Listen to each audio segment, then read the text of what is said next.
120 seconds.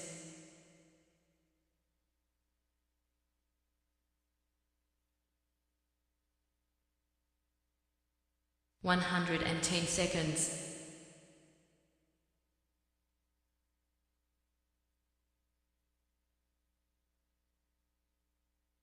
100 seconds.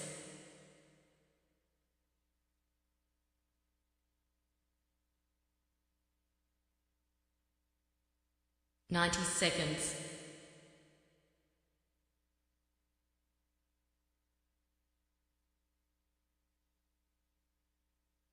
80 seconds.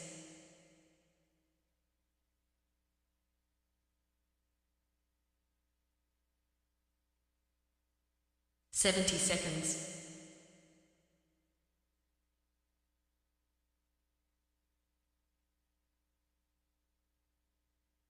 60 seconds.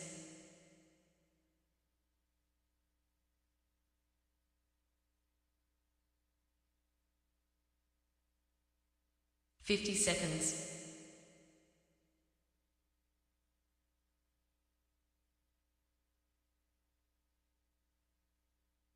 40 seconds.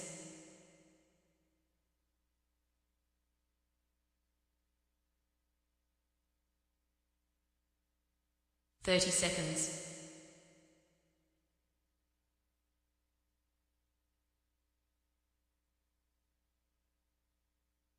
20 seconds.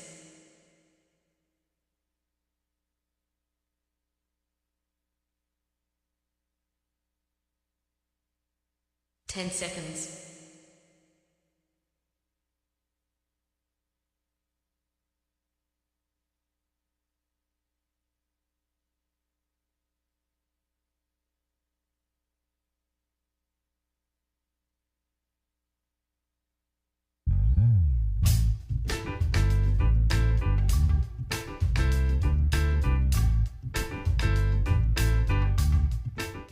'My name's J.C. McCauley. I'm Naisha McCauley, and you're watching AccessTV.org.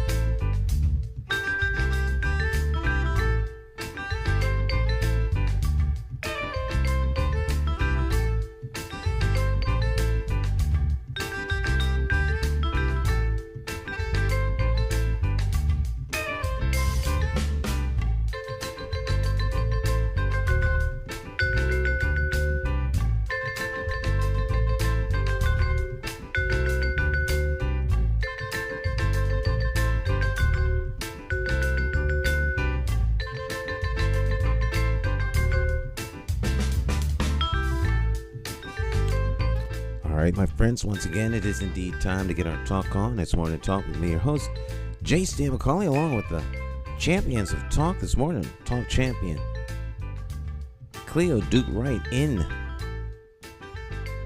the house. Good morning, Miss Cleo. How you doing? Morning. I'm doing pretty well this morning. How was your weekend? Oh, how was your week? My week was busy, as usual, but it was a good week. I did a lot of running around and a lot of, going out. So it was pretty good. Took my girlfriend out to lunch on Sunday. When you have a friend that's a little down, that's the first thing I think about is, let me go get that girl and take her out so she can sprout off whatever she wants to talk about, So that's what I did on Sunday. I wish I could think of something else to do with friends, but that's all I could think about is going out. I didn't want to go out to eat, so I'm thinking about all the things that I could do, which was hardly nothing that I could think about. Thought about what would she like to do. I said, because I wasn't especially hungry, and I kept saying, I said, she's going to get in this car and saying, where are we going to eat? And I said, what could I think of? And that was exactly what happened. So I took her to Weathersfield. So But you ate. You went out to eat though. I went out to, of course, I went out to eat, and a lot of conversation for hours. And So where did you go? we went to the buffet in Wethersfield. Some people hate it, and some people love it. You know, The old Down. Country or hometown? no, the buffet in Wethersfield. It's next to Price Right in Wethersfield with a Oh, motor you're vehicle just right over the line. right over the line. Yeah, Oh, okay. Where Popeyes. yeah. Where Popeyes, the new Popeyes. The new is. Popeyes. Yeah, Right yeah. across the street from Dunkin' Yeah, and the Chinese restaurant, the pawn shop, right. right That- there on that stretch. Right there in that stretch, Yeah. that's where Willie loves to go. Mm-hmm. They have a buffet there? Yeah. I've never been in the buffet. I like buffet. I lament the closure of hometown. Hometown was more than a buffet. Hometown was where you meet your friends. Oh my and, goodness! I used to and love some people, I can remember. I think Doc Hurley ate every meal at Hometown buffet. You know. You now that you knew half the people. Absolutely, yes, you knew the half people. the And people. come on Sunday, and people came after church, and I was really sad when that closed, when the Hometown buffet closed. Yeah, hometown became old country, or did old country become a hometown? I don't know which. The that one is. down in Wethersfield. I used to take my kids. Those ones. Oh, When we would go after school all the time. 7. Jessica and Brendan. I would take them to hometown, and we would go there after school. I would take them all the time, always, because I used to love to go. It was a kind of an atmosphere. It was kind of a family atmosphere, and there were regulars, and the wait staff did not change all that much. So you were welcomed in when you came in, and I haven't seen you in a long time, and all of that stuff. It's not like that in Wethersfield. Well, they're Asian people, and they greet us, and they greet their regulars, and maybe their regulars have a special table they want if they can get it. You know, we used to have a special table in Wethersfield because he was in a wheelchair, so they run to the door and help us and everything. So it is kind of nice, but it's not a hometown. It's not a hometown. I used to like hometown. No, I think Manchester was the last one. Yeah.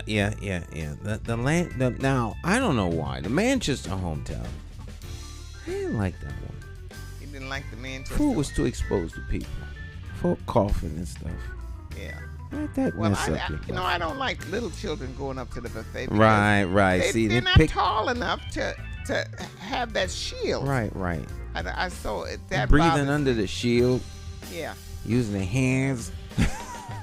So I don't like that particularly, but I like this one, and my friends used to like it, but now they hate it. Some of my grandchildren don't go there, but hey, I go there. They closed for a while, just like Kane Street. They closed for a while, then they opened. Oh, is Kane Street open again? No, Kane Street went to Manchester, and Oh, because yeah. Kane Street was a hometown, wasn't it at first? No. And then it became oh yeah, it was what is it? old country or hometown. So I can't remember. But they used to, Kane Street wasn't bad, but then it became like Oriental, like Chinese food. Yeah. But now they're in Manchester. They're in there. It's really good.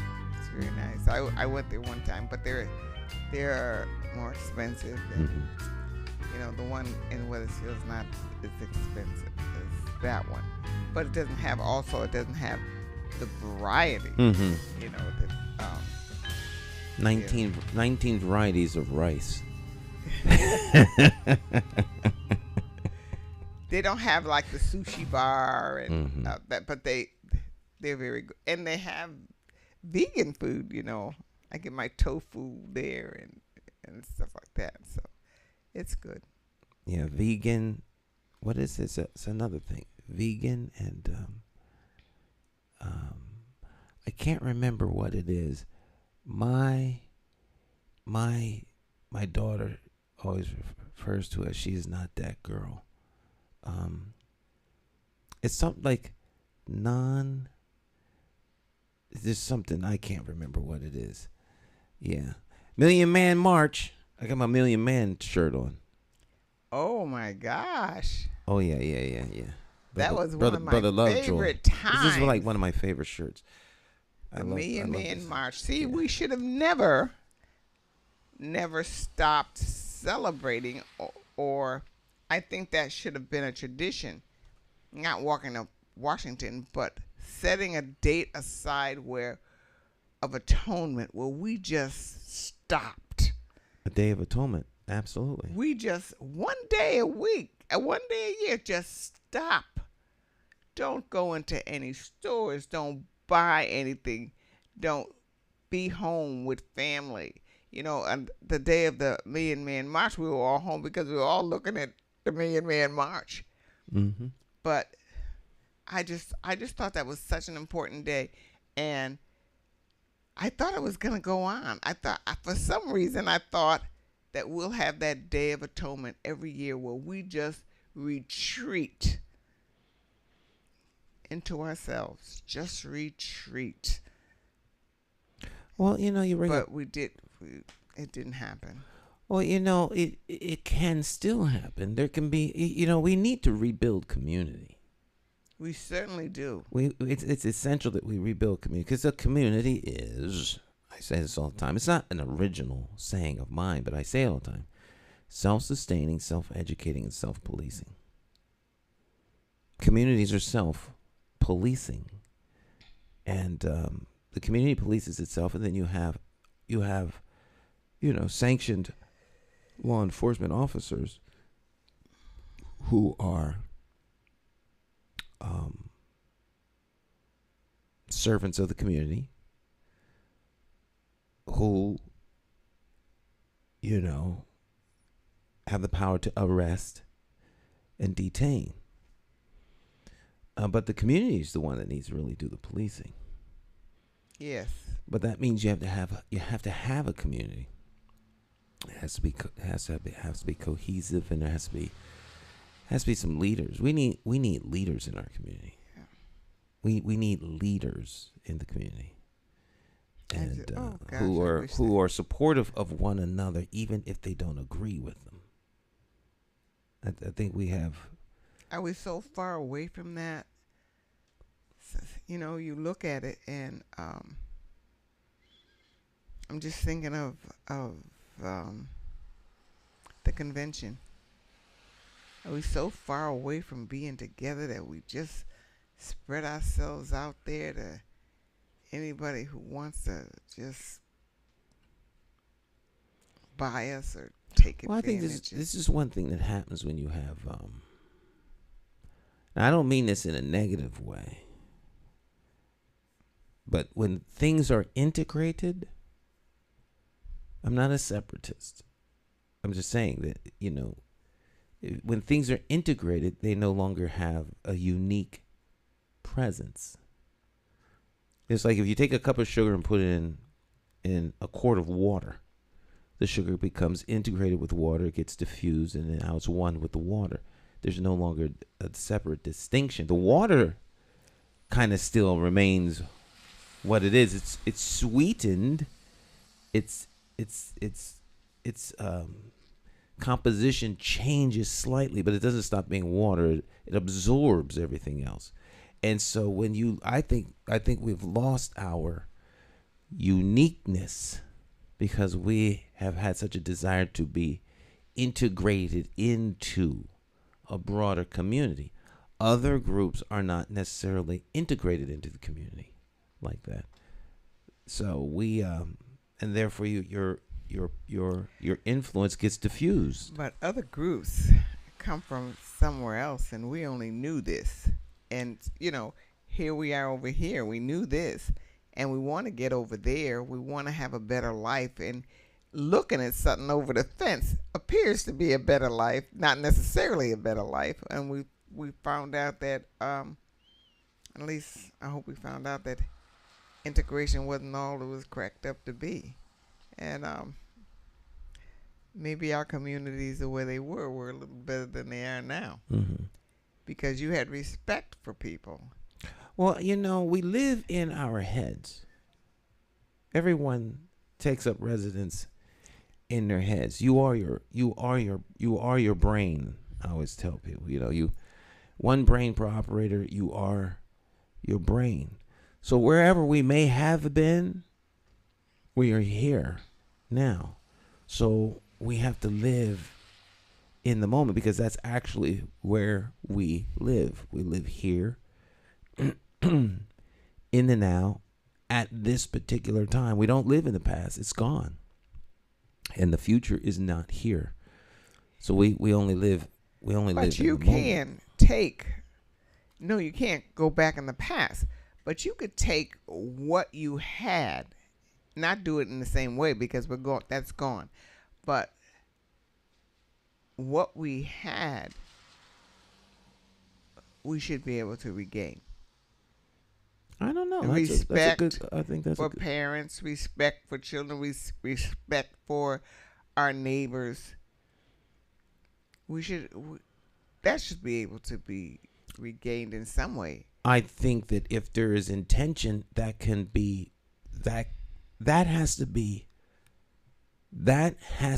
commanded by those that are here in the now, who are elders or leaders, by those who are younger or those who are looking for direction and leadership. A lot of people are looking for direction. They're looking for leadership, but they don't see it. And I think a lot of times what happens with elders is they talk about the past rather than demonstrating what needs to be done in the now.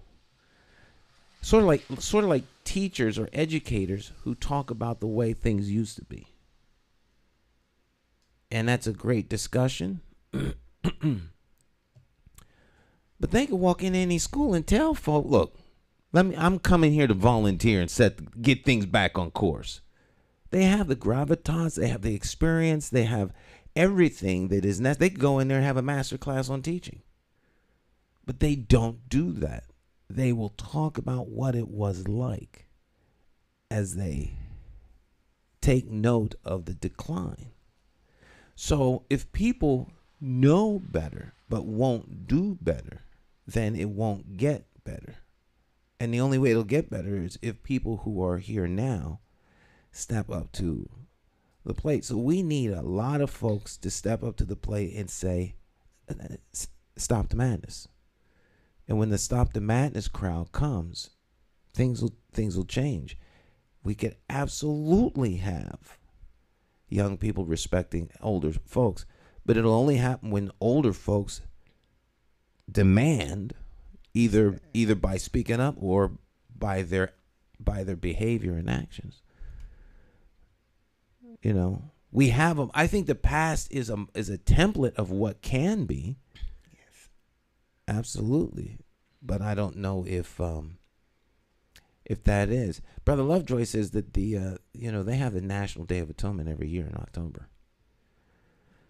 The nation. The nation does. Just the nation, not the. But the people, anybody that wants to take part in that can. I'd not heard about it because I sure would have been there. Yeah. Well, you can get in touch with Brother Lovejoy. He'll give you the layout. They meet every Saturday over at 2550 Main Street, Muhammad's Mosque number 14. Mm-hmm. They meet once a week. They're active 24/7, but they meet once a week. Some time ago, Sundays at 11 o'clock. Sundays at 11 a.m. they meet. I remember some time ago. Were you on the panel when we did the State of Black Hartford? I wasn't on the panel, but I was there. Okay. We did a series of shows called The State of Black Hartford. Yes. And I thought about when we were developing the program, it was an issue of where to do the program. And we wanted to do it remotely in the community. And, black church folks was scared. Because of the nature of the program. I'm sorry, you lost me here. Because we were talking about the State of Black Hartford. And it was a very, it was hold no punches. And, because the State of Black Hartford in the context of Hartford being a plantation model, if you will. Plantation governance model. And so the Nation of Islam stepped up to the plate. Brother Lovejoy let us use the mosque as the place where we did the program. Yep. Can't jeopardize my 501c3. Right. Can't jeopardize my 501c3. Oh, no. No. That's, oh, God. Oh, no. Can't They may jeopardize the snatch 501c3. that. I may never get any you more lose funds funding. than- Oh, no. It's just like, I don't know, Brother Stan. That might be controversial. The president said, I won't give you any more funds because your people are not don't accept what are all those initials? LOGB people. Oh, the LGBTQ plus AI. So we're not gonna fund you anymore. And I thought of that. And my thing is, what you doing over there in those people's business if that's the way they feel, and that's what are you doing? Did they say they're gonna kill the people? They didn't say they were gonna kill the people. They just didn't accept the way of life, or I didn't get it. Why we were over there telling those people they couldn't do something that didn't affect us. Well, people like to meddle in other folks' business. And so I said, why is he doing that? What is the purpose of that? But I don't think they changed their minds, and the president said, we're going to take the funding away from you. Now, I could be wrong, but that's the way I understood it. Do you know what I'm talking about? Mm-hmm. Oh. I think. You talk now, when you say president, you talking about president of the United States? Yes. Taking funding away from Africa. Oh. Okay. I know what you're talking about. You talked about the response of the president. I think it was the president of Kenya. Saying, and President Biden saying, if you do that, we'll take your funding. Well, the United States likes to meddle in everybody's business, and then people like to meddle in other people's business. I think one of the reasons why you have seen our community, going back to what you were talking about earlier, in terms of the respect, we have become afraid to speak up. To speak truth to power, if you will. We don't speak up anymore. They'll zap you. Well, so what? And then if you demonstrate fear and cowardness, no one is going to follow you. No one's going to respect you.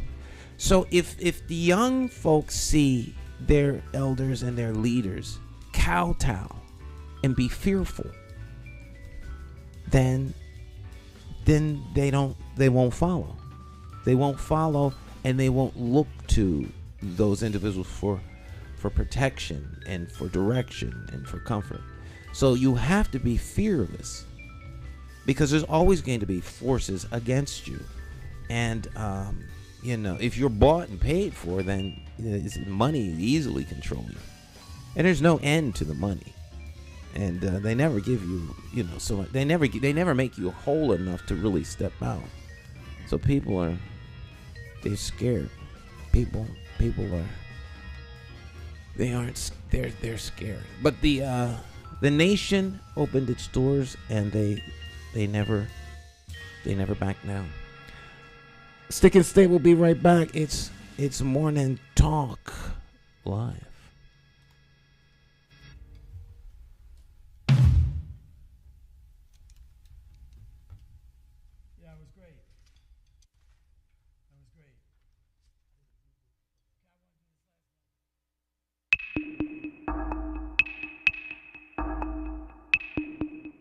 Every bad political decision is made by a politician elected to office. So if you think your vote doesn't matter, just remember this. There are people sitting with politicians in a back room making deals about your future, making policies about your children, making decisions about your neighborhood. To them, you are just a vote. You are not their cause. You are just a vote. Elections have consequences, and if you don't vote, you are actually voting to keep these people in power to work against you. Now more than ever, you need to make your vote count. It's time to clear the air and vote for a mayor that is unbought, unbossed, trusted, and accountable to you, the constituent. My name is J. Stan McCauley, and I am an independent thinker, and I approve this message. I'm asking you for your vote for mayor of the city of Hartford. For more information, visit McCauleyformayor.com. Have the courage to vote your conscience and vote for the name you trust and know. Vote J. Stan McCauley for mayor.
Hi, My name's J. Stan McCauley. I'm Naisha McCauley, and you're watching AccessTV.org.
The smooth sound of the vibraphone under the direction of the maestro.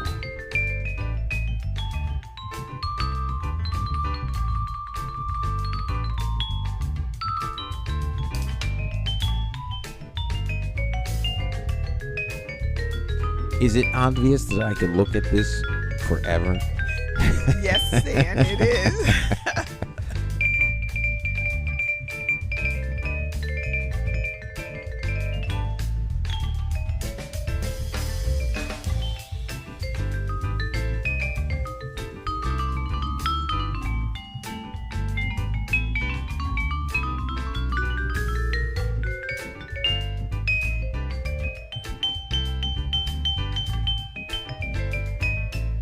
All right. Okay, I had to get my composure back here. Let's see, what am I doing? Here we go. All right, Jay Hogarth. Oh, goodness. I love music. I love jazz, and I love watching jazz musicians execute their craft, particularly when they do it with perfection. Because it comes from the inside and goes out. And you can see it in them. A man on the piano.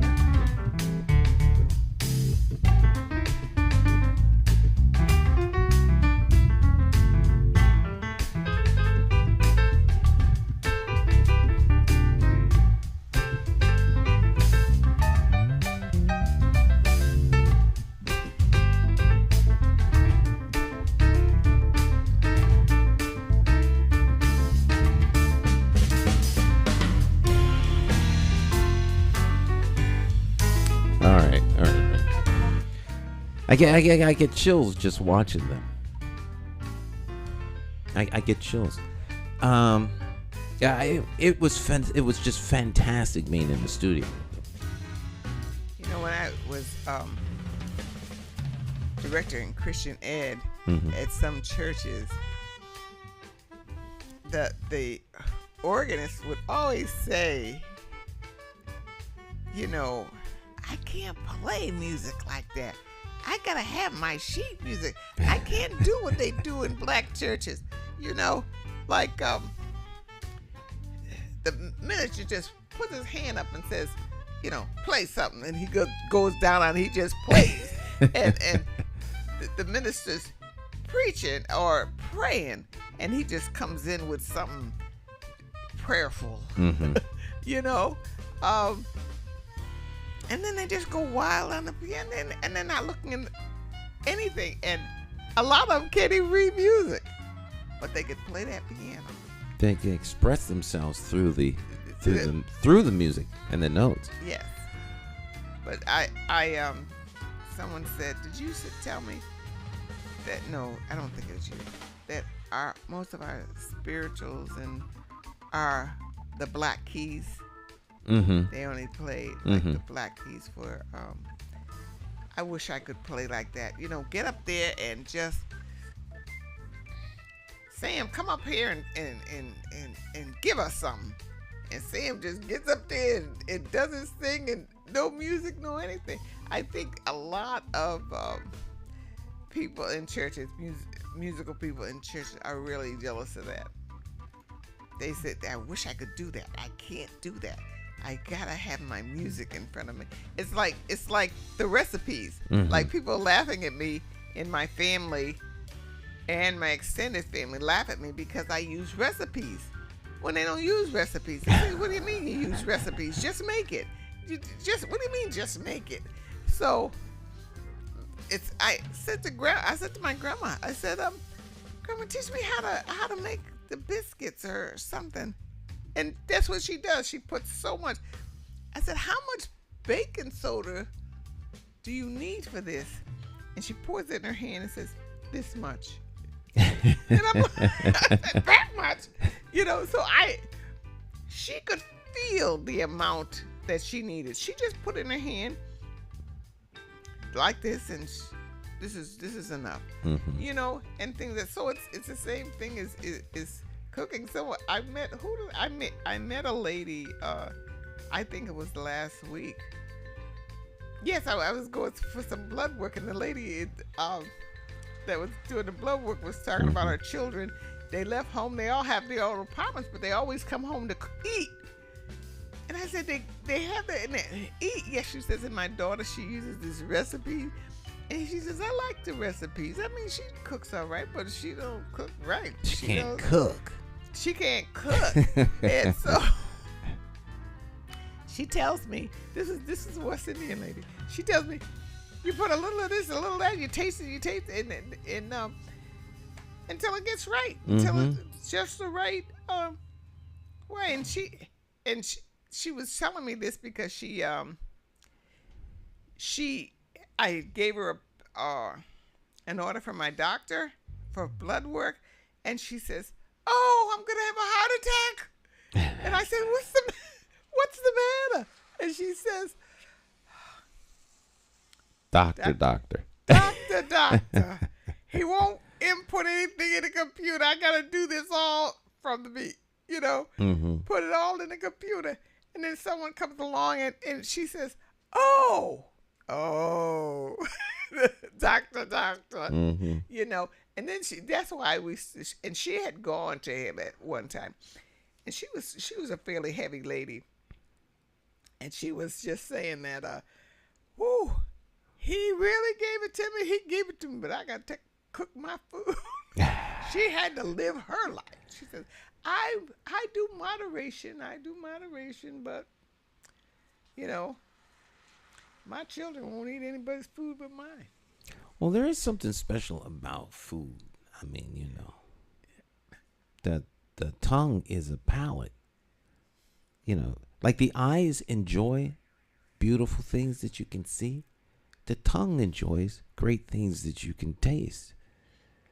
And an artist in the kitchen that prepares a meal. She always tastes the food. I have a secret recipe for biscuits. Do you? Red Lobster. I love biscuits. Red Lobster. That's your.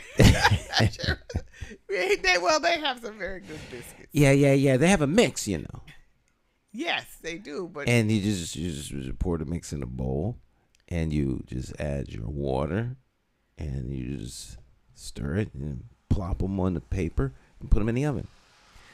But my secret then they have a little packet that you pour in, and you melt the butter. But I add an extra. It says a half a cup. I use 3/4 of a cup. Of what? Water? No. Butter. Oh. Well, yeah. You use a whole stick is a half a cup of butter. Right. Right. So I use 1.5. No. I use a 1/4 cup and then a 1/8 cup.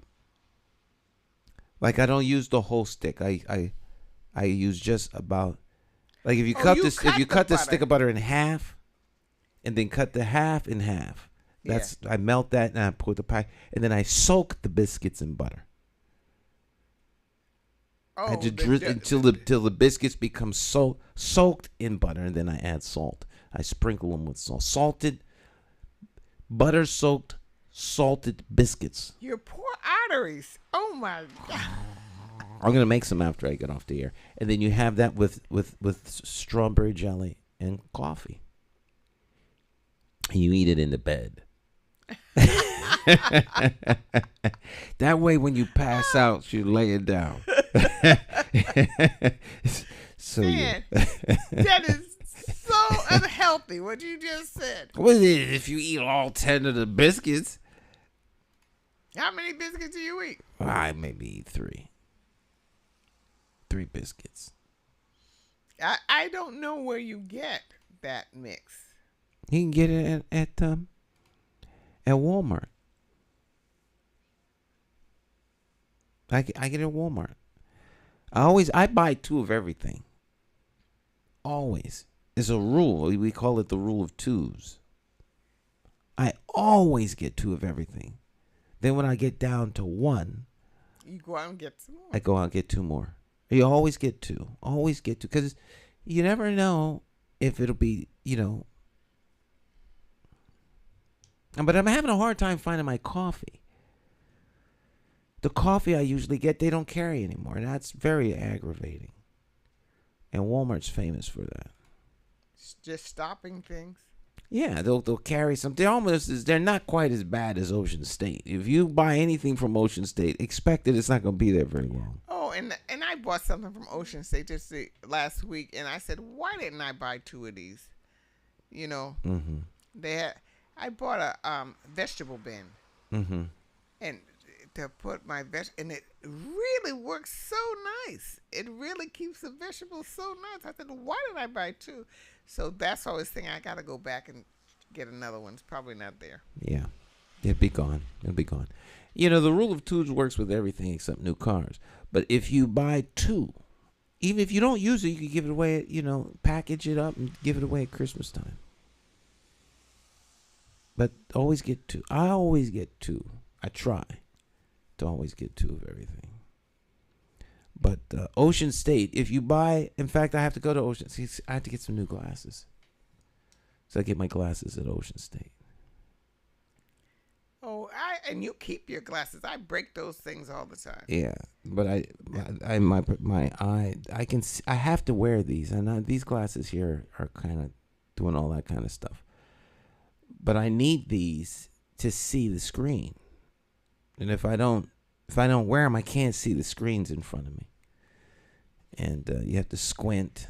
No, I had to finally get some real glasses because my eyesight was really going. So I had to finally use a prescription that the doctor gave me. But it's usually only to read.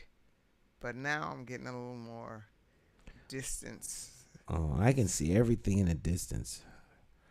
I can see the teleprompters right in front of me. I can see the teleprompter. But I can't see the screen. So I have to have these to see the screen. But I look over the top of the glasses because I don't need them for anything further than arm's length. Everything to the end of my hand is out of focus. But 3 feet beyond my hand, I don't mean 3 feet, 3 inches beyond my fingertips, I can see fine. So I can't even hold something far away. It's still out of focus. But you still need those glasses Yeah. to see it. Yeah. Oh. So I think I'm looking for the 2.5. 2.5. No. The 175. These are 1.5. 1.5? Yes. 1.5. The 2 is 2. Now I can't see this stuff with the 2. But this here is becoming a little bit, there's a little of a challenge. Oh, you have good eyes. There's 1.5. 1.5. Well, that's that's in your reading range. I can't read. And then when I eat, I want to see. I'm not that I can't, if I can't see the food, I can't eat it. I have to look at my food. I have to see what I'm eating. I want to see the grains of salt on my food. Well, that's one of the things that Willie was saying to me once. He says, but I can't see the food. I can't see the food. I can't see the... So we had to get him glasses, too, because he wouldn't eat. I never thought of that because I could always see my food. So I never thought it's uncomfortable to eat food you can't see. You don't know what it is. What it is. You don't. There could be something on the food. Yeah. I don't close my eyes and eat. I don't know. I guess that is very uncomfortable. Yeah. So we're lucky. We're lucky. I went last week to see XY Eli. See what? XY Eli. XY. Well, yeah, XY Eli or Eli Van, but XY Eli, he's a blues. He plays blues. Oh, You don't know XY? No. Oh, XY Eli, he's a legend. Oh, you went to the at Black Eyed Sally's Sally's, yeah. last Friday. Right. Yeah, And he was good, huh? Excellent. Yeah, he was real good. But the food That could be dangerous going out to dinner like that. What was it wrong with the food? Wasn't good. It was very good. That's why it could be dangerous, because you could make that habitual. You'd be broke just going out to eat all the time. Oh, I know. Oh, yes, you can. Because when I have even just going out to lunch and it's usually very affordable. You know, you have 2 people, 3 people. It's a lot. It's a lot going to McDonald's. I'm sorry. I refuse. No. It is just ridiculous going to McDonald's or Burger King, and they tell you, you know, you get a few things, $15, $20. I got a large fry, $4 Coke, or something. $4 and a 4-piece. For 8. So you go out there with some fries and a soda, and you're paying $8.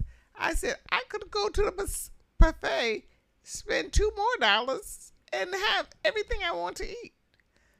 So that's why we go to the buffet a lot, because Well, if you want a good meal at a low price, you go to the senior center.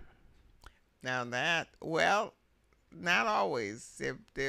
Sometimes their meals are a little too much salt in them, but that's true. Now that's interesting, because now if you go to the North End Senior Center versus the South End Senior Center, there's a difference in the flavor and the taste of the food. Really? Mm-hmm. You ever eat at the South End Senior Center? No. There you go. North End Senior Center, it has a little kick, some flavor. But the South End doesn't. Yeah. But I'm actually quite surprised that they haven't, like, the Department of Health hasn't intervened to make sure that everybody's getting one of those super hyper healthy meals. You know, water crescent with a, spread of some sort of hummus or something. We got some. We went to the Senior Center North End, and we got spicy chicken thing, and it was your ears. I didn't get it. Willie can't eat spicy food. Mm-hmm. So I said that's because I only get a meal for him now, because half time he doesn't eat his meal, and so I gotta help him. Mm-hmm. So I can't help him too much, right? Mm-hmm. So I get one meal, and I ate the spicy chicken, breaded spicy chicken, and it was even hot for me. Some seniors couldn't eat it at all. Mm-hmm. But it wasn't that it wasn't tasty, but it was hot. So I don't know if it's regimented, but the city is the one that hires. Don't they just hire that one company for all the senior centers in Hartford? Oh, I'm unaware of that. Maybe it's been a while since I went to the senior center. You mean like they farmed it out? Well, no, I don't know. They get their product, they get their food. I don't know if it's cooked or not cooked, but I thought they were cooking the food at the senior center. I don't think always. No. I don't think always. I think food should be cooked at schools. Well, ours used to be. The school kitchen should be. The people should be in the kitchen preparing and cooking the food at the school. I don't like the idea of farming it out to some corporation and all that other. It's counterproductive, and it's not. It's just, I understand the rationale and the theory behind it, but it's counterproductive and it's counterintuitive. Okay, and counterintuitive? Counterintuitive. It makes no sense. It doesn't make sense. You could build. Now, a lot of times they don't want to build community, and they don't want to empower the people that are around the school and in the school. But you could hire community people, particularly some seniors, to cook the food. Who enjoy cooking and preparing a meal, by individuals who are going to appreciate the meal. You can You can change a person's whole attitude in life with a well-cooked meal. You can adjust the morale of individuals with a well-cooked meal. So you have just given the reasons why they do not cook in schools. That's why I'm saying, yeah. That's why. Maybe that's They don't why want they don't cook in schools. Mm-hmm. But you and I could remember when they did cook in school. Absolutely. They cooked in my school. They cooked in my school. My tech school, the students had a strike. Why, they didn't like the food? They didn't like the food. The food was horrible. This was at the Upper Bucks County Technical School. Upper Bucks County Technical School. Right, because I went to the Upper Bucks County School for Aviation Maintenance and Technology. The tech school had a program for aviation maintenance at the Upper Bucks County Technical School. So it would be like if Weaver, Hartford High, and Buckley High had a half-day program where the students would go to Connecticut Aerotech over at Brainerd Field and took a half-day course. Like they do going over to CPTV every once in a while. Well, that's a whole nother subject for another day. All right, but we went every day. Every day.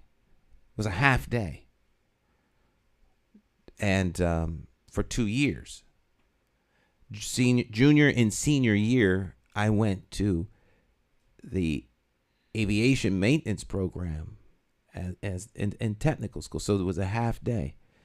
The home school, Penridge Senior High School, I went to tech school. It was half day. You had morning or afternoon. So the tech school is where we had lunch. Had lunch at the tech school. And the students refused to eat we had it, but mostly upper class students did it. And they went on strike. So we, all the rest of the kids just followed in, because, you had to. There's always a ringleaders, Follow the leader. Follow the leader. That's back when there was a leader in the school. The school, he wasn't quite a school bully, but there were people in the school, other kids in the school who ran everything, and you get behind this or else you're going to get in trouble. You're going to come with us, Billy, or we're going to beat you up. Okay.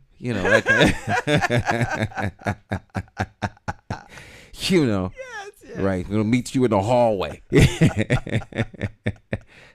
Roll you down the steps. And so anyhow, the school had to fix lunch. Pennsylvania law, I don't know. But 2 weeks, they fired the entire lunch staff was fired. And they let the kids in culinary cook lunch. And man, people were coming from people were coming from off the street to eat there? To eat in the cafeteria. That's how good it was. I'm serious. That's how good it was. You made a difference. And the kids made a difference, and they changed the lunch program. Kids today have that kind of power. Adults have that kind of power. They just don't exercise it because they're so compliant. Go along to get along. When did we lose that? When did we lose that? Folks lost their mojo. They lost their spine. It's disgusting. When did we do that? When did we lose? When everyone trying to be politically correct, and silence is a weapon, and it's employed with strategic pinpoint accuracy in Hartford. So they use silence as a political weapon. So they get you to be quiet. And it just reverberates. You better not say nothing. Be quiet. You're going to lose what you got. Shh. You know. Oh, and then that's it. Now, next thing you know, everyone knows, everybody's, well, I was going to say something, but I don't want to be the one. It was, I don't know if no one would say anything. I told you about, we had the picture of Jesus Christ and at his temptation and the devil. Jesus Christ was white and the devil was black. And I don't know if anybody else would have said anything. I just said, wait a minute. Something wrong. That is unacceptable. Because I figured, I didn't mind the picture, but if you're going to make Jesus white, make the devil white. If you're going to make him black, make them both black. You know what I'm saying? But you don't make one white and then one the devil. You just don't. I said, that's unacceptable to me. And I stood up in front of the whole church and said it. But I don't know if somebody else might have said it. I don't know that. Well, you said it. You had the courage and the boldness and presence of mind to speak your mind. I did tell him I loved him before I told him. Before that, I love you all, but right. This is not acceptable. Right. And I know you didn't mean it on purpose. I know you didn't mean to do anything. But the thing that surprised me was they said, look, I didn't even notice. They said, I didn't see that. I didn't notice that. I didn't notice it. And so it popped in my head. I'm saying, they didn't notice it? They didn't notice it? She didn't know. I never even saw it. I said, oh my God. Well, that's I think that's an interesting point that's lost on a lot of people. They think that other folks know. They should know that that's offensive. They didn't. But they don't know. People don't know if they're it's incumbent upon the offended to say something. That's the best and most effective way to get people to understand that what they're doing is not acceptable. But if you don't speak up, they don't know. They think it's okay. And now once you tell them and then they refuse, now we got something we can work with. Right. But they didn't. When I said it, they saw it. And they said, oh my gosh, I never saw that. I never saw that before, Cleo. And they apologized for it because now they could see it. And the person who chose the picture said, well, Cleo, I didn't see it.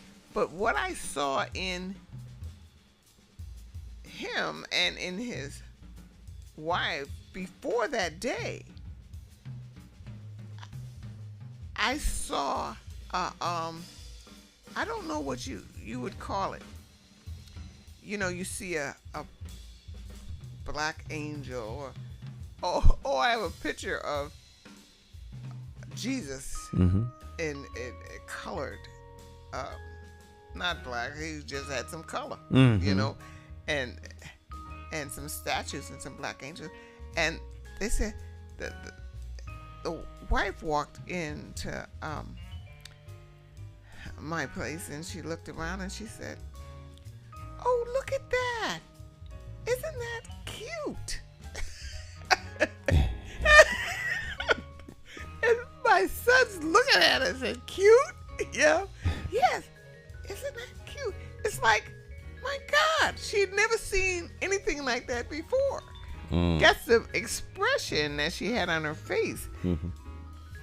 And so this happened several months later down the line. So I was not surprised because they don't recognize their own racism. It's hard. They don't recognize that. They don't see that. They don't see it. It's hard to see when you're not, It's hard to see. It's like you don't know what you don't know. Yeah, didn't know it. Hey, Hartford, Connecticut, I'm talking to you. We got to get out and vote. Vote for Stan McCauley. It's our time. We got to rise up and take it back. Vote for Stan McCauley. Vote for Stan. You got to vote for Stan McCauley. Vote for Stan. Vote for Stan. Oh yeah. It's more than politics than just what your social covers. And it ain't somewhere written down in bold letters. Don't just take my word for it, do your research. Think of your future, look at your bigger picture. Shooting tie, clean up, unity for the righteous. Plotting on action, hands on access. With a light source vision, door to door knocking. Guerrilla style marketing, brainstorm as a collective. Real neighborhood suggestions. Only we know what it is where we living. To make real life decisions. Move on facts, make it manifest back. You gotta vote for Stan McCauley. Vote for Stan. Vote for Stan. Vote for Stan. Oh yeah. Look at your city. Stop. Take a look around. Is opportunity flow into your house? Are you working? Wait, can you save some money? And is your neighborhood safe? Or is it a homicide every night?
Hi, my name is Marlon E. Starler Sr.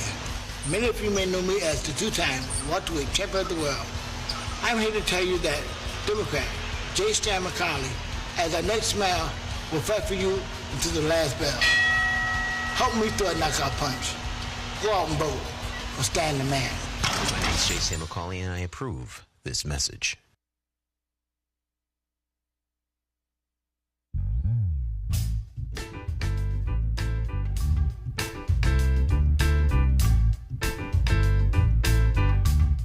Hi, My name's J. Stan McCauley. I'm Naisha McCauley, and you're watching AccessTV.org.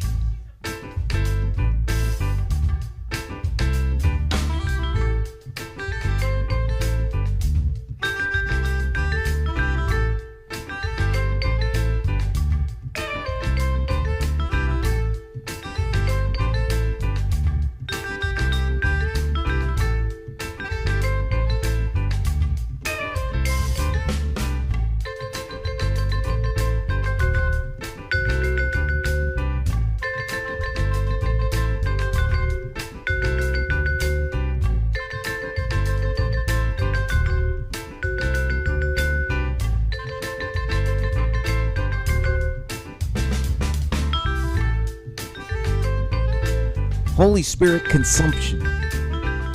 That's the name of this song. And you can feel the Spirit in the music.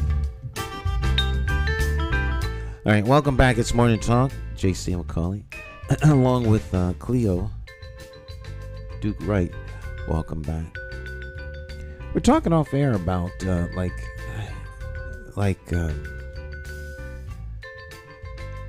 selecting police chief. That is the role. That'll be that would be one of the duties of the incoming mayor. That's, of course, if the mayor decides to change the police chief, because there's no guarantee that will happen. I'm sure there are some people that think that the current chief is doing a good job. Oh, really? I'm sure of it. You hardly see any police around anywhere. Mm-hmm. I see them at the West End. Mm-hmm. But you don't hardly see. Well, you can't blame police for everything, but all these cars racing up and down the streets and acting crazy. Yeah, I don't know that's necessarily police as much as it is policy. Move your mic closer. Your mic. Yeah, there you go. Okay. I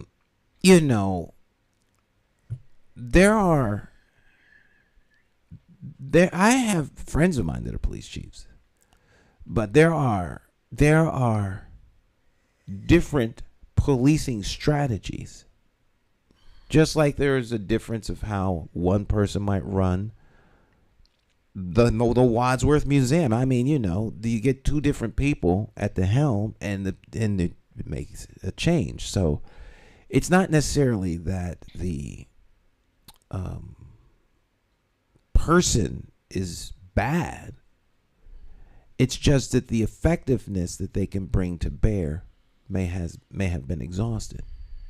So now you need new set of eyes, a fresh set of eyes. This is one reason why executive directors in organizations, whether they be nonprofits or other, change, so that you can get new perspectives and new vision. And sometimes the executive director obviously doesn't want to move on, but it's the responsibility of the board to make those kinds of decisions. And there are a lot of things that you have to take into consideration. If you have a long time executive director, they become the organization. Their name becomes synonymous with the organization. Mm-hmm. They almost become the organization's mascot. And they can hijack your organization. So you have to be constantly aware of that. There's actually, they call him the wolf in Kashmir. I can't think of his Arnott. I think his name is Arnott. I can't think of his name. He's not as present as like Elon Musk and Jeff Bezos, Trump, these billionaires. Mm-hmm. Just pick one.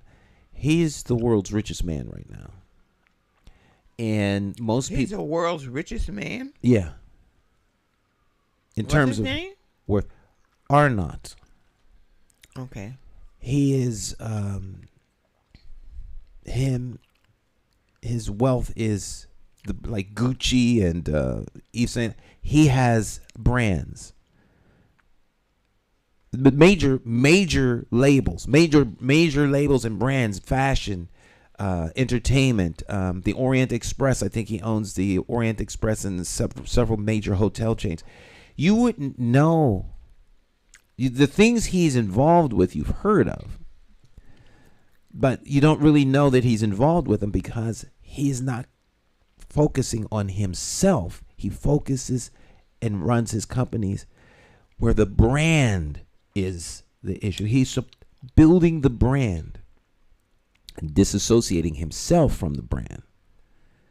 Where others, Elon is like at the, if it's an Elon thing, it's all about Elon. He promotes his name, his self. And so that's a danger you can come in to with an organization.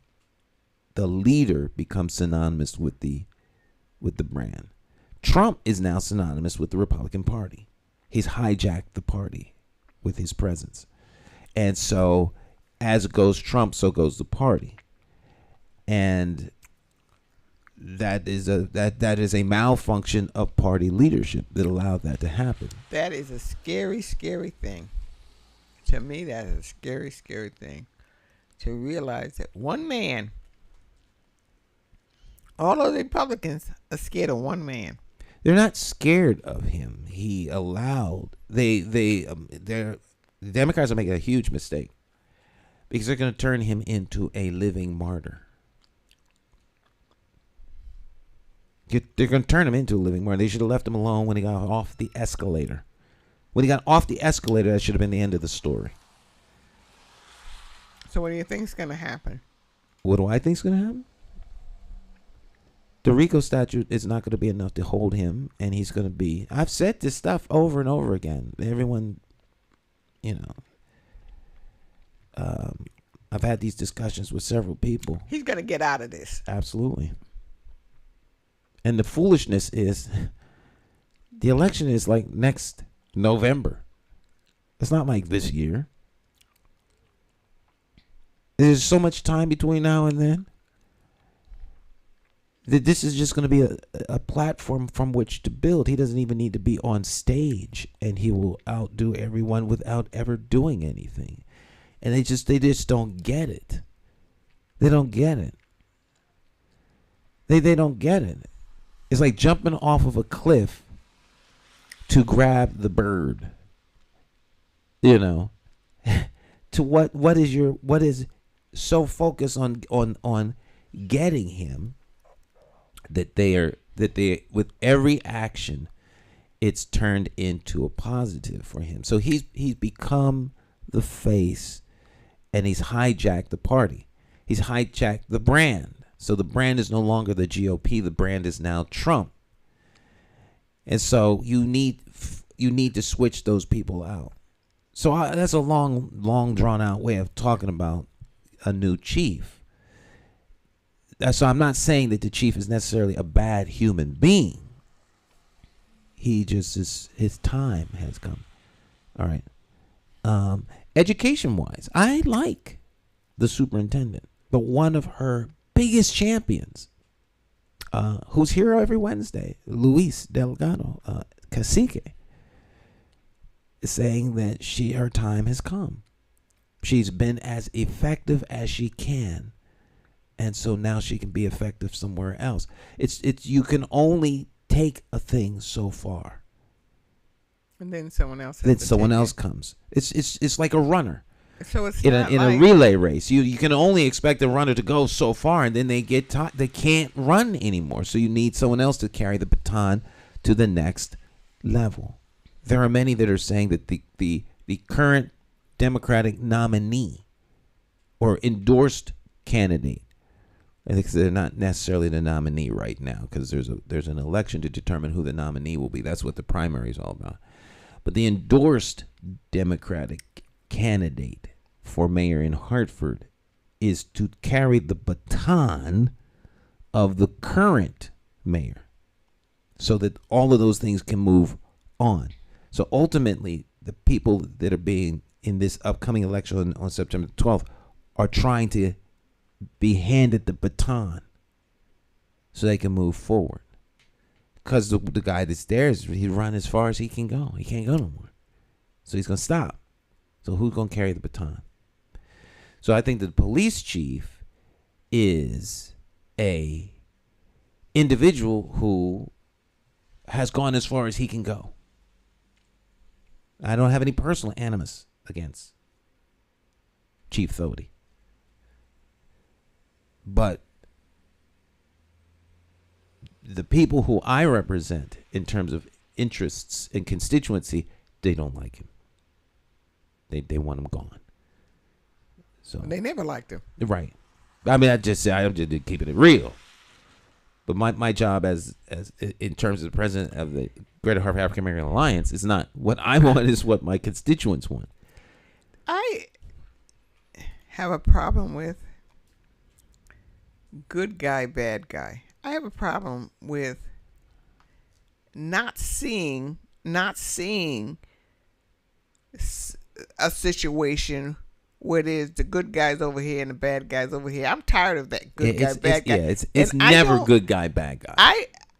I would like to see, and I have not seen yet, just opposite opinions. Not that one person is an evil person and trying to destroy us, which I do a lot. Think that so and so is against the North End of Hartford, and they don't do anything for the North End of Hartford, and blah blah blah blah. I don't really know the whole situation. I don't really know anything. All I know is I don't see anything over here. Mm-hmm. I don't want to think that way anymore, because I don't think that's a progressive. You get anywhere like that. At least I have not.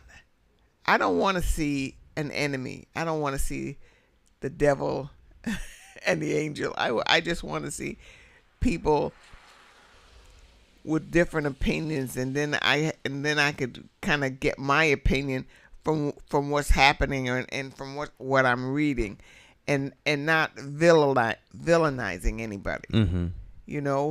But when you're talking to people, someone is always villainized. Mm-hmm. And there's always a good guy and a bad guy. I don't want any more good guys and bad guys. I just want to know the facts and to make it a informed decision. And I don't, because when I see that person, you think of him or her as a horrible person, and they're not really horrible people. Not the way I'm thinking about it. I want to see them as someone that I have a different opinion than they have. Mm-hmm. I think that I think that's absolutely right.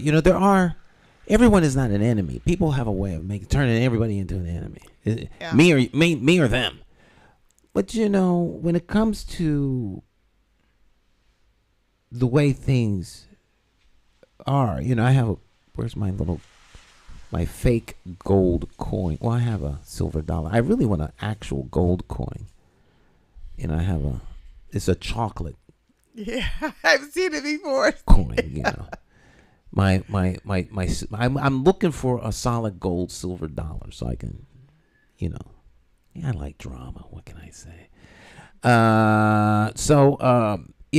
Every coin has two sides. And the coin is the issue. But there's two sides to this coin. And and everybody's always going to go for their side. If you're the heads, you always want to come up. If you're the tails, you always want to come up. But without the head and the tail, you don't have a coin. You don't have an issue. So there's two sides to the issue. So how can we, how can both sides articulate their points of view, get their points of view across, and then determine what is in the best interest of those who they ultimately represent? And so everyone who's on the other side isn't evil. They just have a different opinion. But the way we disperse news, and you're looking at the news, there's a good and an evil. The Trump story is a good or evil story when you're looking at MSNBC. I don't know. I don't look at Fox, but I'm sure it's not the same way if I was looking at Fox. No, because the news media is a business and they sell advertising. And so they have to create ways to capture an audience and hold them long enough that the advertiser can reach them with the product, whether it's the news print, whether it's magazine, even if it's entertainment. Is it entertaining enough to hold the audience? Well, the news has a way of polarizing people because they don't talk about the middle. They talk about the extremes on both ends. And so you have a perfect mix. If you're sitting in a newsroom trying to figure out who's going to, how are we going to move the story along? So you've got Trump on one end and you've got Biden on the other end. And it's like if you take, a ruler with 12 inches and paint one red and paint one blue.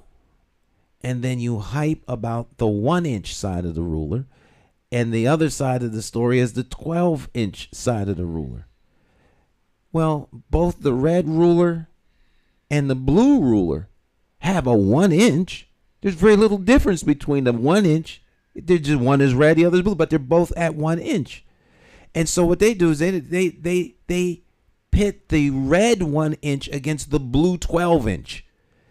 And so they're always going to be polarized at extremes. The 1-inch over there is always trying to be nothing. Well, the 12-inch always thinks they're better than us. They're more than and this. Yeah, they bring on these.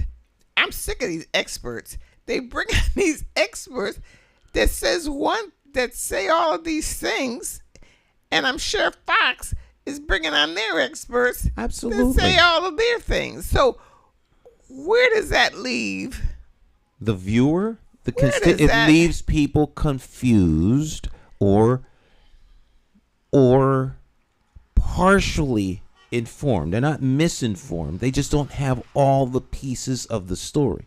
So the person that wants to be informed goes and does a deeper dive. They will do the deep dive. They'll watch Fox News. They'll watch MSNBC. They'll listen to the British press. They'll listen to the German press and the Russian press.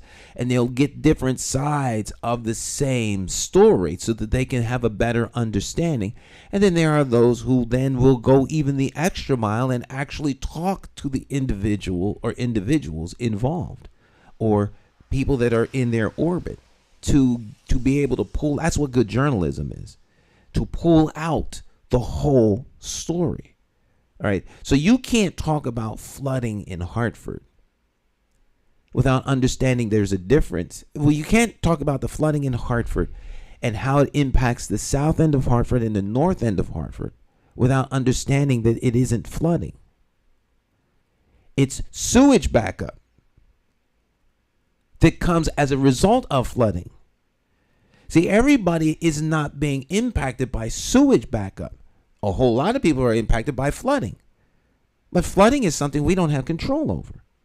We have control over sewage backup. All right? A lot of the people who say they've been harmed by flooding have been harmed by flooding. But they haven't been harmed by sewage backup.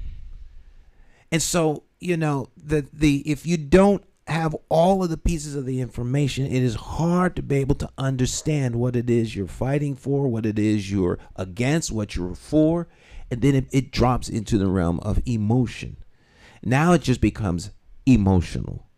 And once you get people emotional, it's like being your favorite team. Well, that's what, when I look at MSNBC, that's what it is. It's just, on my part, total emotion, and that's that way on the Fox side too. It's all emotional, and they're trying to scare us to death. When I'm saying, I sit there and I say, they didn't get him on the impeachments. They didn't get him here. They didn't get him here. What makes them think they're going to get him now? And then I say, well, what is really? And then I see these Trump fans that's talking about, you people are crazy. He knows what he's blah, blah, blah, blah, blah. And you get totally confused because I'm listening to someone who is a demon. And then I'm listening to someone who I'm fairly close to saying, no, this is what's happening. Trump is right. Blah, blah, blah, blah, blah, blah. So he's saying the demon is right. Well, and then they say, all of these things. And the viewer is, I think I agree with you with the with the Democrats, I think they're making a mistake. Well, they're making a mistake because everyone is being played. If you want a master class in promoting and marketing, go to Trump. Just follow Trump. It's either the NFL or Trump. Maybe WWF. But they're being played. They're being played. They could just stop talking about them, right? Absolutely, but they won't because they're making money. See, the issue is one of greed. Greed, the love of money is the root of all evil. It's greed. See, so the question is, are people being loyal or are they greedy? What's the motivation? Loyalty or greed? Most things are motivated by greed. So people would say, well, you know what, XYZ person is too honest. So never make an honest. Well, I've heard this say about me. I like Stan, but Stan is too honest. Which is another way of saying, Stan ain't gonna put nothing in the hand. My hand is back there, Stan. I don't feel nothing. You know. So if somebody is getting funding for their senior center, then they're going to support the candidate that funds their senior center. See, it's a good thing the music's coming up because I can feel. I take a breath. I can feel all the stuff that I know trying to surface up and roll out, and I'm not trying to really go there. So now's a good time for us to take a music break. Okay, Stan. If we need a break. See, I wish I didn't know what I know. Then I would be much better off. But my point though is I have to collect myself. So the point is that there are a lot of people who have interests, and because their interests serve self, which is not a crime, they move toward the things that are going to move their interests forward. But at the heart of it, it's the attaining of stuff. You know, what's the profit of man to gain the whole world, lose his soul? Or the man that has his barn that's filled. Oh, look at that! I can take my ease and my leave. My barn is full. This, that, and the third. Well, thou fool, dost thou not know that thy life is required of thee on this day? As you die, you have nothing, and you leave nothing. And so we chase after things that are insignificant. Now, there are those who fight for champions and fight for people and put their own selves at risk to do so. Those are the unique and rare individuals who do those things. But they're not motivated by money or greed. They're more motivated by how can we help these people in plight. Soldiers do these kinds of things. Police officers do these things. Firemen do these kinds of things. First responders do these kinds of things. They rescue people who are in harm's way. You fly in a plane out in the middle of a hurricane to rescue somebody, or in a helicopter. You could lose your life. People that are in hospitals working with the very, very sick people who could lose their lives. They want to do good. They're not necessarily motivated by the greed. The hospital administrators, well, there's just a whole lot of greed up in there. They'll put the whole staff at risk to save a nickel on the dollar. You know, we'll recirculate the masks. Can't we get some new masks? I don't know if we don't want to pump the money into that right now. Why don't we wait and see if they're negatively impacted? So what motivates these people? Greed or loyalty? I don't know. I have an opinion, but I don't know. I don't know how we got on this. I think we were talking about selecting a new police chief. Is that how we got? I got lost in the weeds with one of my ongoing rambling analogies. But it was interesting. Yeah. But new chief, I would select a new chief by using the Democratic and Republican town committees, spokespeople. The spokespeople from the Democratic, Republican town committees, whoever the representative of the Green Party is. I don't mean Green Party, Working Families Party. and the leaders of the NRZs, because they each represent constituents. They have constituencies, and they represent the voices of Hartford, the varying voices that you talk about, the different opinions, and come to a consensus over 3 candidates. Three people that have been chosen. I think that those people would be my interviewers. I think people this election, I think they're very confused. I think they have a lot of people don't have any idea of who to vote for. So I think that they're going to listen to whoever tells them to vote for who. Well, that's the way it's traditionally been. There are bell cows, and the bell council, they'll lead folk, and they'll vote for who they. So then certain people go after the leaders of the NRZs, or in the town committees, the leaders of the town committees, and they want them to do this and they want them to do that, and they're either going to be bought off or not bought off. But those are the leaders. Well, they are, yeah. Those are the leaders, and well, greed or the people? Greed or the people? Greed or the people? What do you want? Yeah. That's one end or another. Mm-hmm. Which end are you on? They're both extreme. Yeah. All right, we'll be right back. Let's take a short break. We'll listen to a little Jay Hogart, and we'll have a commercial. Then we'll be right back.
Hartford is run by the Democrat Party.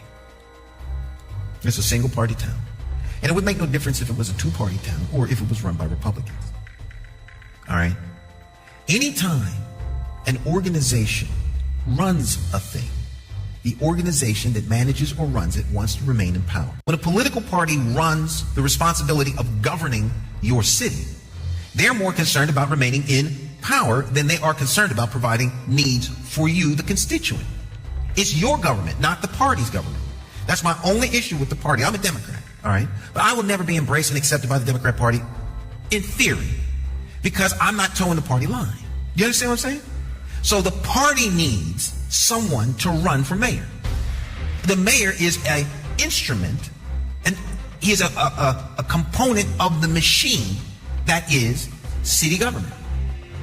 But he's less accountable to you and more accountable to the party, and the party has an apparatus by which to hold him accountable.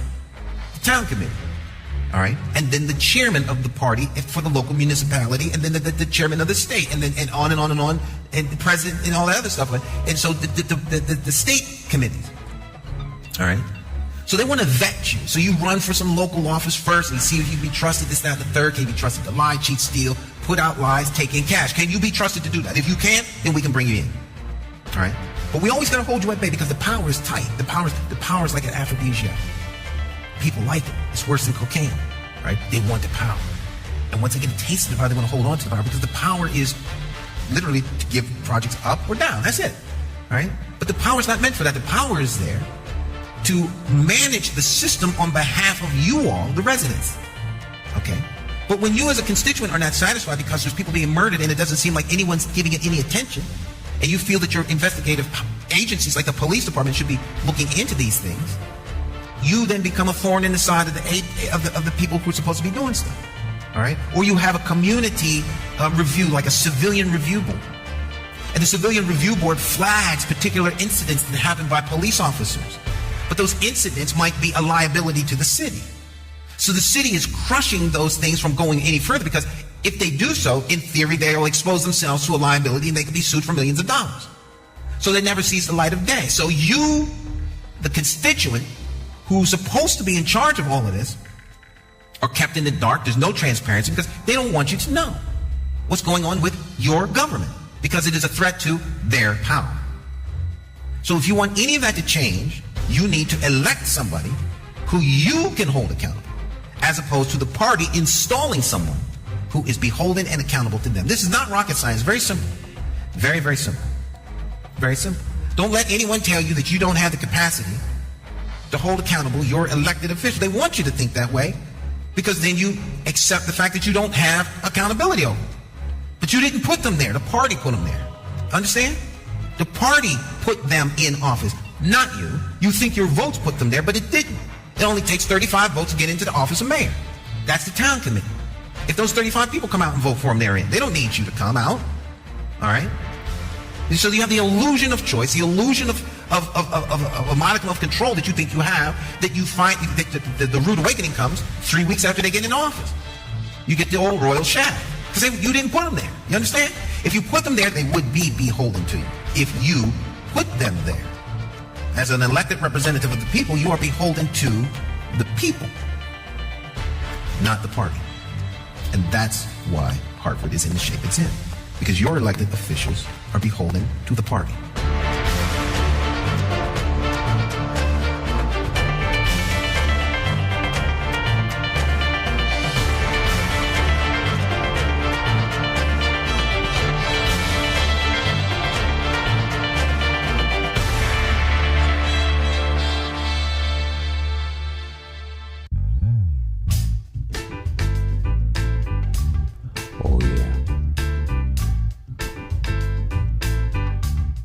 Hi. My name's J.C. McCauley. I'm Naisha McCauley, and you're watching AccessTV.org. All right, my friends, welcome back. Morning Talk. All right. Love it. Love it, love it, love it. I'll see how long they stay on the table. Oh, we're back. Yeah, that'll be interesting to see. Do a little evaluation. Yeah. that's interesting. Okay. Mm-hmm. All right. So, any plans for the weekend? No, whatever comes up, and I know something's always coming up. So, and hopefully I'll have a few hours for me that I could do what I want to do without someone running behind me saying, Cleo, wait for me. You know, I could escape into. My escape this week was laundry. Oh.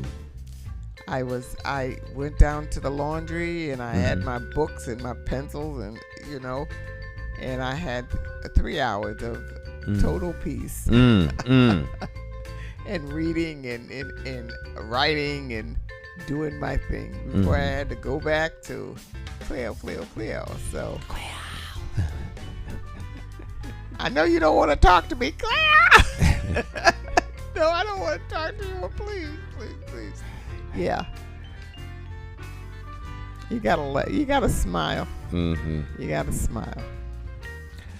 We had all kinds of people joining us this morning. Bridget Prince, community advocate, journalist, and all around superhero for the people. Crime scene cleanups. Brother Calvin Lovejoy. Just to name a few. Big George. Judith.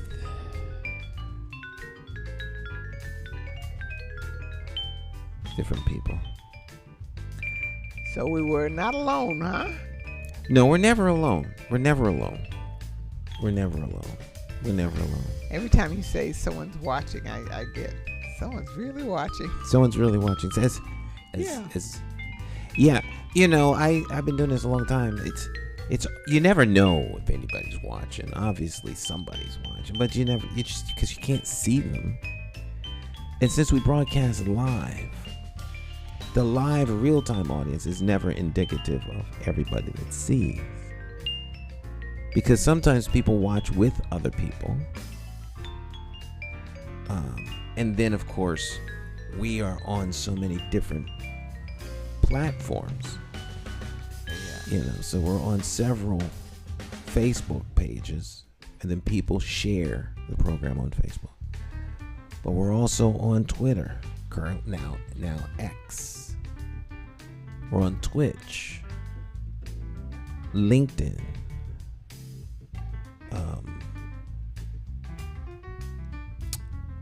Pinterest. What? Pinterest. Pinterest is one of the old ones. Old legacy one. We're not on. I mean, there's a whole lot we could be on. But my theory is if you're on, you have to have a presence, and then you gotta manage that presence. And already it's kind of difficult managing all of it. But I say all that to say that you just don't know who's watching or where, because I can't monitor everything. And then, of course, it's on demand, so people can watch it now, from now until, and tune in to the rest of the day and at night and next week and all that other stuff. So, you know, once I go off the air, I don't even look at the programs. They just happen in real time, and then we move on. So I don't watch old programs or anything like that. I've never done that. No, I don't watch old programs. No. Sometimes clients are mad at me. That's not sometimes. Only once was a client mad at me because I sent them something and the sound was all messed up. And he said, Did you watch this?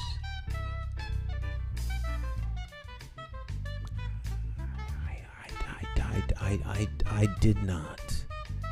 Well, next time you might want to. So I looked at it, sound was all jacked up. It was bad. And I didn't watch. I just rendered it, edited it. I rendered it, and then once it was rendered, I sent it. Because after you're so used to, I could fix it, yeah. But there's no reason. It's unacceptable for a client to get anything other than the best. Yeah. My very first client, when I started doing this, I've always done it professionally, but I never really had clients. So once I started doing what I do now, for people, for clients. I sent a project to somebody, and it was like what we refer to as an offline edit. And he called me, and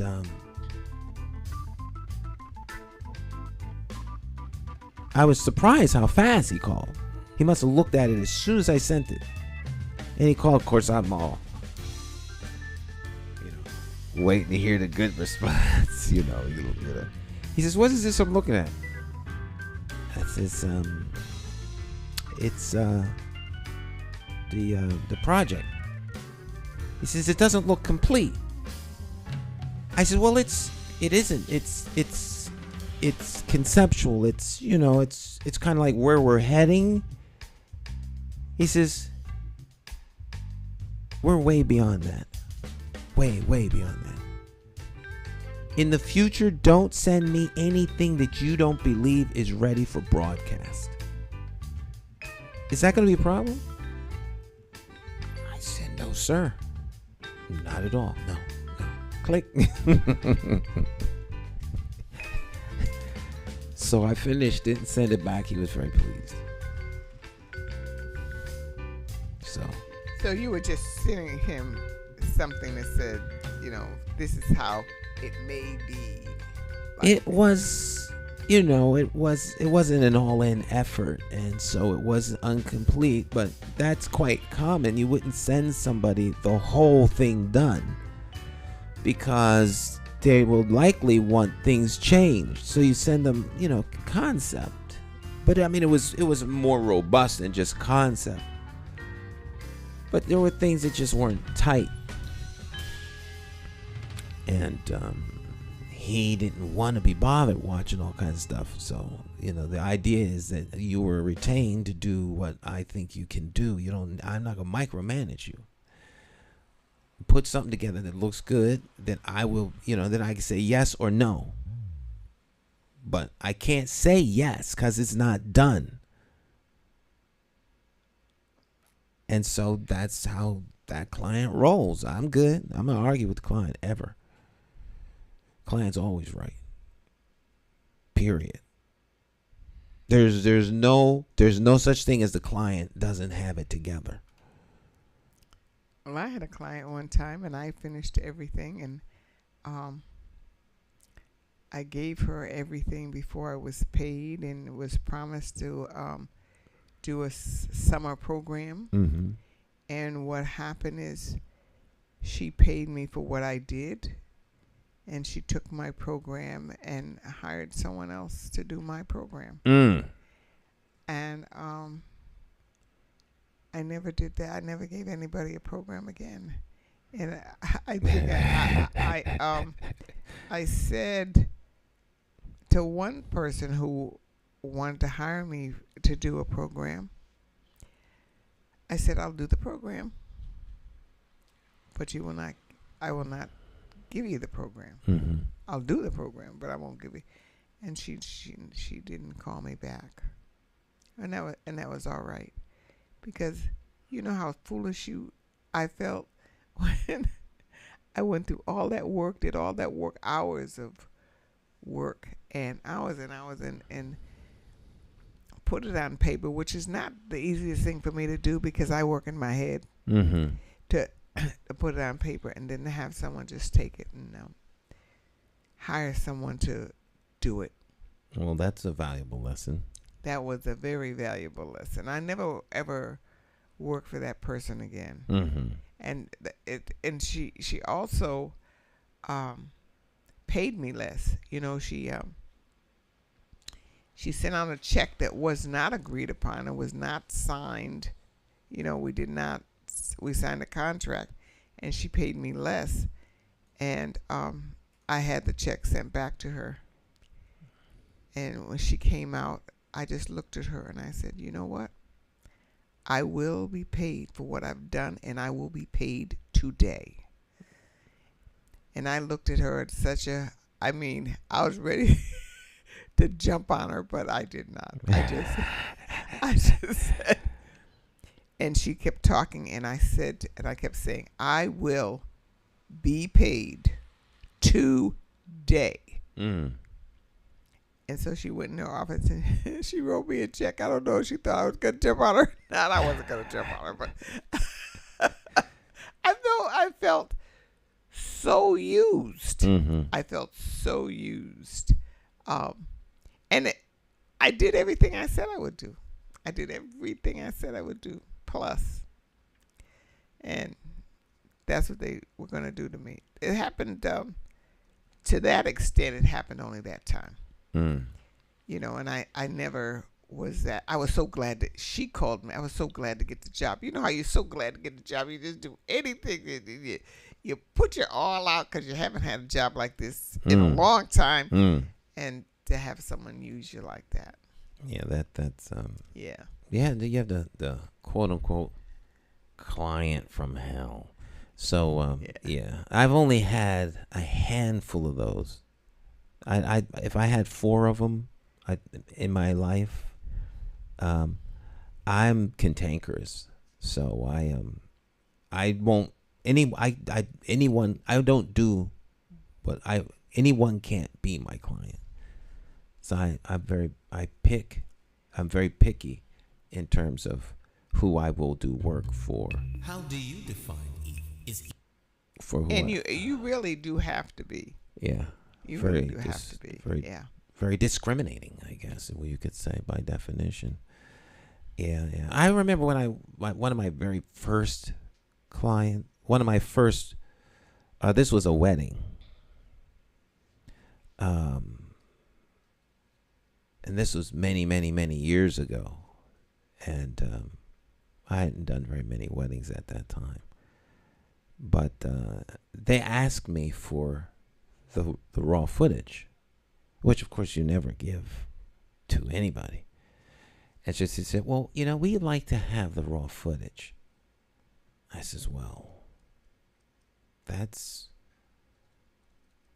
no one gives raw footage. Photographers don't give you the film. I mean, no one's going to give you the raw footage. You can, Yeah, but we're really insisting on having the raw footage.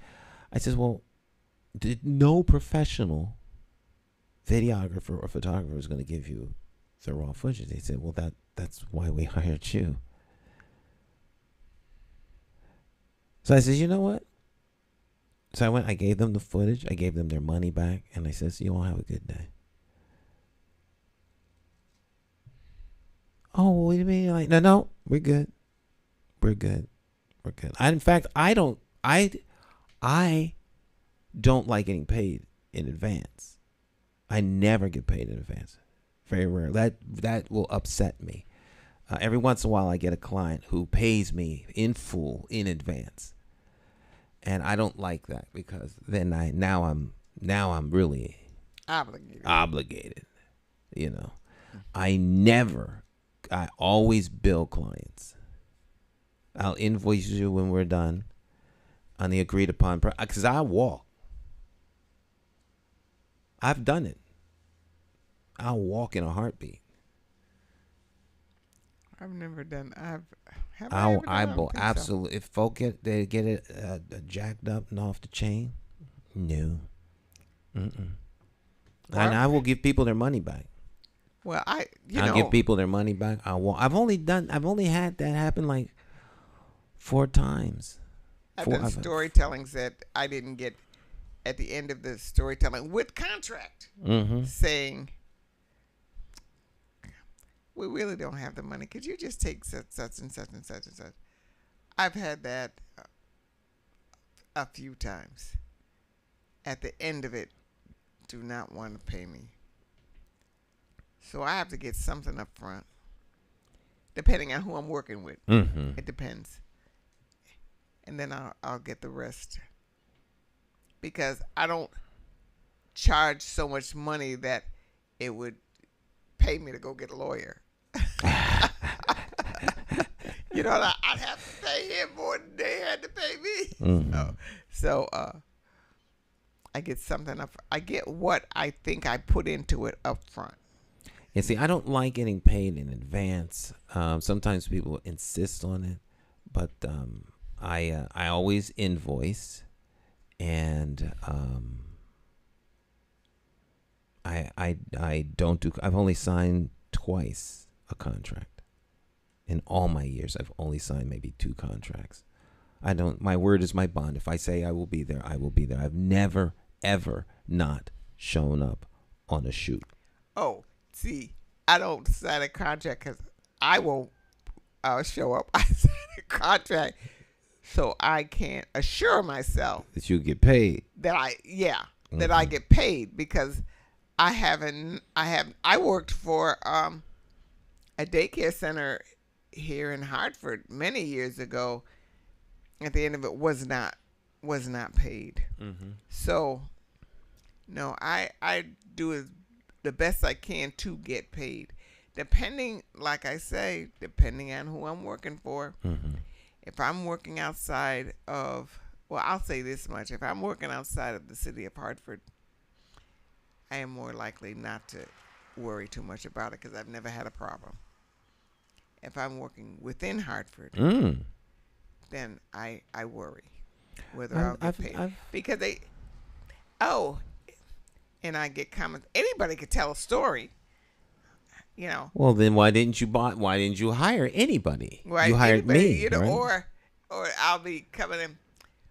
Why are they paying? Now, this is a church who hired me, and someone said to me, "Why don't you just do it for the Lord?" And I said, "Do you pay your minister?" That's always a fun one, you know. Just do it for the Lord. And I said, I'm doing all this work. I mean, the average storytelling, if you're doing it with a mixed crowd, from a 2-year-old or a 3-year-old to grandma or granddad, you got an hour there. You got you need to keep the children entertained, the teenagers entertained, and the adults fairly entertained. That takes a variety of things that you're gonna do, and a variety of things that you can change to if what you did is not working. You know, you see, if you're gonna lose your audience, if you see your audience kind of drifting, you've got to have something in your head to bring them back, you know. And then at the end of this, you're not going to pay me. That's the workman is, you know, muzzle not the ox that treadeth the corn. Workman is worthy of their wage. Now we went. Yeah, I love that. Well, won't you want to? Why you should be a blessing to the Lord and come and do this for us. Now I took my stage company back in the days when we used to spend our summers making movies or stage plays, instead of running for office. We took our stage company down New Haven, I think it was. I think it was New Haven, not Bridgeport. And we rented a bus, took all the equipment down, you know, one of our plays. I don't know whether it was, I don't think it was The Door. I think it was the Church of the Three Crosses, like one of our musicals. And there's like 20 people in the production. And we didn't necessarily charge people. We had a fee, but we weren't doing this for the money. And but they had promised us they were going to they were going to feed us. And so we went to, we did the production, we left, and they had a restaurant, it was very interesting. They had a table all laid out, this, that, and the third, and we all got off the bus and we went into the little restaurant, and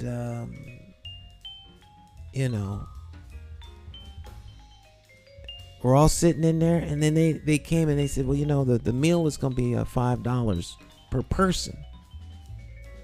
I said, oh, wait. I said, yeah. It's $5, just a nominal fee. That was not the deal. You said you were going to feed us. They said, well, we got to, pay for the food. I says, indeed you do. I said, everybody Get up. Huh? Get up. We are leaving. Oh, Pastor McCauley, I didn't mean to offend you. You way beyond offending me. Let's go, everybody. Up. Come on. Let's go. We went left out there, and I took them out to eat in a restaurant. Did you ever hear from him again? Never. Didn't matter to me. Don't tell me something and then don't and do the opposite. Not if a deal is a deal. I didn't compel you to make the deal. They this, that, and the third. In fact, I think they were saying we can't pay you to come, but we would love for you to be a blessing. And so they were gonna bless us with dinner. And they couldn't pay you. Oh, I'm not. We don't do this. Our stage company never did stuff for money. I don't know whether this is good or bad, but we went to Ohio, Columbus, I think it was, Ohio, to do a show, a play, The Door, our signature play, and 2 people turned out. One of which was my aunt. Now, we weren't promoting. The promoter failed miserably.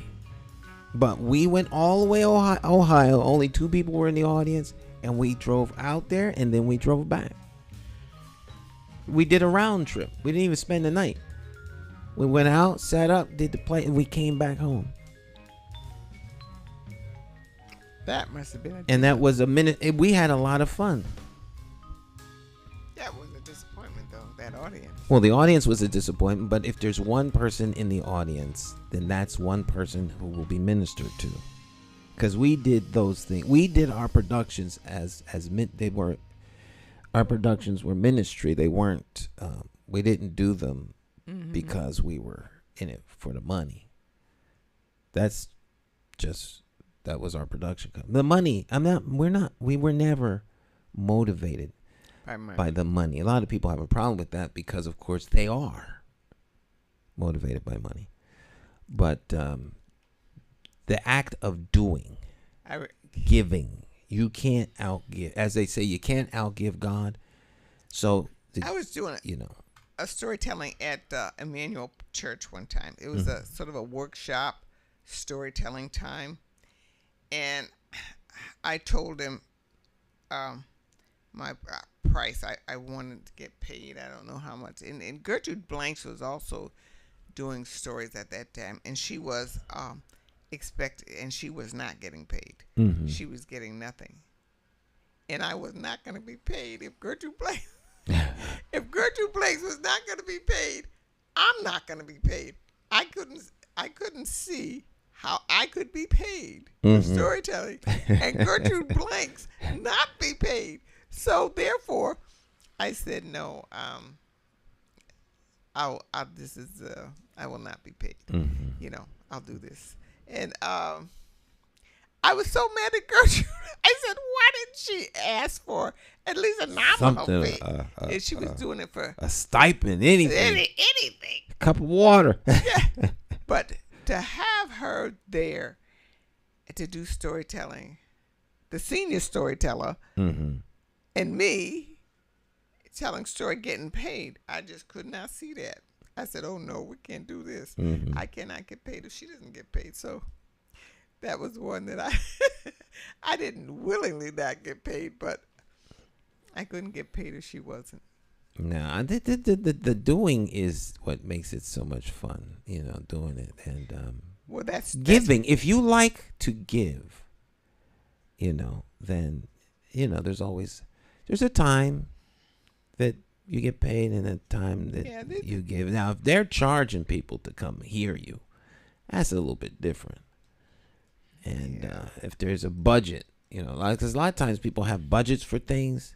They got this fund or that fund to pay for, and then you come and you do it for free. And it's not that they're, trust me, when they fill out that paperwork and send it back, you will have got paid. Yeah. Even though you left there with no money, but your money is in their pocket. Is that how? Because I went to some senior Some centers. of these folks is as shady and underhanded and criminal as you can imagine. And I said, no. I said, you don't know me, I'll do this first storytelling free. And so I because they said they had a budget for that, so I did it free, and I had people come and. No. If the budget is, if there's a budget for the project, and you are the draw for the project, you need to get paid. Then you absolutely need to get paid, because that has to be part of the process and part of the budget. And a lot of times, doers of good deeds are in that, the good deed mode, and they don't get paid. And so it took me a long time before I came to a place where I would actually charge people for stuff. Now, I don't have a problem now, but it took me many years to get out of that sense of, well, I shouldn't do this for money, But you have to eat, and there's nothing wrong with being compensated for your work. Yeah, absolutely. Yeah, so absolutely. now I tell all people, even if you waive the fee, you have to charge people, because if you don't charge people, it's worthless. It has no value because you didn't charge.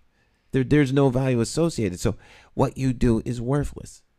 So you have to charge, and you charge market rate, and then you get discount all the way down to a gift. Make sure they get a receipt that says always zeroed out gift or whatever, but you have to put value to your work. If you don't value your work, then others won't value it, and they will exploit what you have for all they can in order to take what you have and give it They to. do take. And so there's a lot of takers out there. Lots of takers. I've seen gospel events where church folk run off with the money, and while congregations is sitting up in there, I've seen gospel performers not get paid. There's just, because unscrupulous people are everywhere. So, you just have to be careful that you're not taken advantage of, because there's plenty of folk out there that will. Oh, yes. And unfortunately, they always make the fatal mistake. It generally doesn't catch up to them for a while, but they always make the fatal mistake that kind people are unaware of what they're doing. And they're not unaware. They're just good, kind people. But the day comes when you have to give an account for all that wickedness. That's right. We're out of time. Okay. You going to have a good weekend? I'm going to have a wonderful weekend. All right. Anything planned special? Nope, not planned. Just take it easy. Don't get my blood pressure up, and just enjoy the weekend. And try to get some separate time for me. That's my plan. Oh, and I just want to tell you before we go off, my appointment that I had last Friday, I told you about, Doctor. It was exactly what I thought. I left out of there feeling like terrible. Terrible. I can't tell you how terrible I felt by the time I got out of that office. So, and now I'm on punishment. I'm on punishment now. I have to, instead of seeing, he says I was going to see you in 2 weeks. Now, no, I was going to see you in a month, but now you got to come back in 2 weeks. I said, oh, all right. But I stood up for myself a little bit this time. But I felt good about standing up for myself. Good. This time. All right. We'll see you all next time. Bye-bye. Okay. Bye-bye.